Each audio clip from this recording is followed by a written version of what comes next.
Going back to San Francisco, when I was there at the time, there's a devotee here in Los Angeles now. At that time, he was in San Francisco. And it's all right to mention his name because this story has been circulated. And his name is Makanlal, and his brother, his name is Narayan. And they were very sincere devotees. They came in the early days of San Francisco. And Prabhupada said that they were very nice, but a little eccentric. See, so Makanlal, I told him this the other day, and he said, it is all right because it's already been said, you know. And he's not like that so much anymore, you know. But they were very sincere. And they were hippies, they had very long hair and wore very typical clothes of those days. Somewhat, to me, it was the impression of them was they were a bit Shakespearean when they spoke, you know. Hare Krishna, like that, you see. Makanlal still has that. So it used to irritate me terribly when Makanlal would chant. He'd say, Hare Krishna, Krishna Krishna, Hare Hare, like that.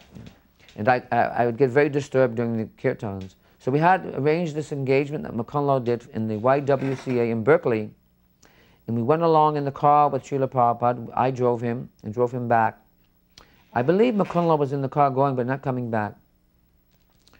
And we get there, and it was very nice, and all of a sudden, who's leading the kirtan? But Makanlal. So I must have shown, very obviously, my distaste. I think I might have even gotten out of the room, as a matter of fact. He was not very tolerant and didn't understand the right thing. So driving Prabhupada home in the car, and we're driving alone, and he looks at me and he said, Aniruddha, this Makanlal, he sings very nicely, don't you think?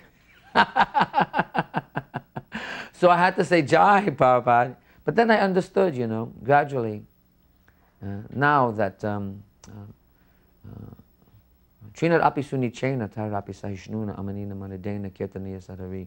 In that mode, you can preach and chant incessantly, and Prabhupada knew exactly how to see everybody and utilize their service, even though there were some qualities that were not very nice. He never found fault, he only found the good. And he always used to say to us, it's very easy to be critical, but to find the good is rare, you see.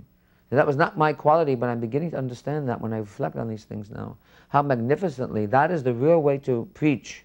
You know, that is the real way to not disturb anybody. And Prabhupada was a perfect Vaishnava. And one of the qualities of a Vaishnava is that he's a perfect gentleman, a pure Vaishnava. And he doesn't disturb anybody's mind. And he's able to just see that and take it out. That's why we all wanted to serve him. See, why we have difficulty with some people who don't have that quality. It's very rare to achieve that in fullness. But we can achieve it if we understand that as an example. Prema Dana Karuna Prachu